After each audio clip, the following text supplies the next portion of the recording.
going on, everybody? Welcome to Auto Garage 20. Today is the final video for the electric smoker into powder coating oven. The last couple of things I wanted to do was add a little bit more insulation wherever I could. So I picked up this foam insulation stuff called Fire Block, made by Great Stuff.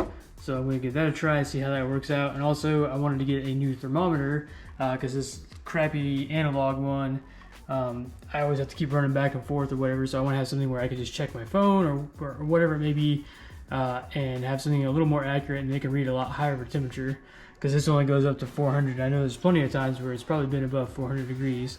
So I'm going to go ahead and unbox these and see what we're looking at here. So let's take this out of the box and see what we're working with here. So we got the actual gauge itself, it looks like. It's pretty cool too, it's magnetic. So it just sticks right on the door. That's pretty cool. And then of course we got the actual temperature probe, so I'm gonna have to go ahead and cut that tape and get that out of there, and then I'll have to read through the instruction manual and see how this whole thing works. So I'll get back to you after I get with that. Okay, so for now this is where this is, I think I'm gonna route everything. So basically I just got the probe up there, running just the wire all the way down and out to here like this.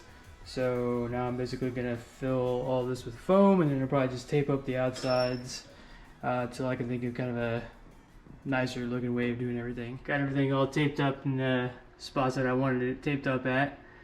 Hopefully that will protect it somewhat, if it needs any protection at all.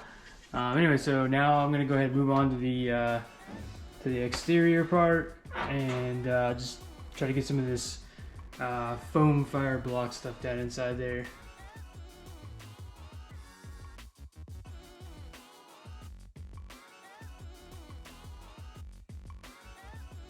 Got that whole can of the foam block all up in there.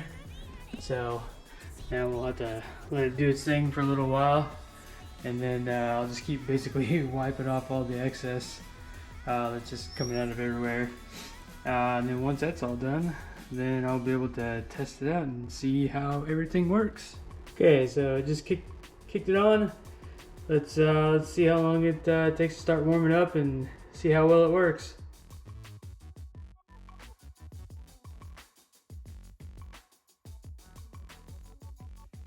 So we hit 400. I'm digging this app. It's got this cool graph where it kind of shows, like, you know, what time you started at, and then how long it took to get to whatever temperature you're trying to reach or whatever. So I don't really remember exactly what time I started, but it looks like it was about 9:30-ish, about 9:31 or so. So it took about 15 minutes to get the temp, which isn't too bad considering it's only 40 degrees outside. So awesome. So yeah, it looks like it's working great. Okay, well, looks like everything worked out exactly how I wanted it. So I think I'm going to end this series and this video right here. Nothing else really that I can think of that I could upgrade on this thing to make it any more efficient. So pretty happy with everything that I've done to it and how efficient it works. So like I said, next video it's going to be powder coating that twin turbo pipe, unboxing the parts I got in the mail, and maybe taking all that stuff off the back where the taillights were on the GTR. And yeah, anyway, thanks for watching. Have a great day.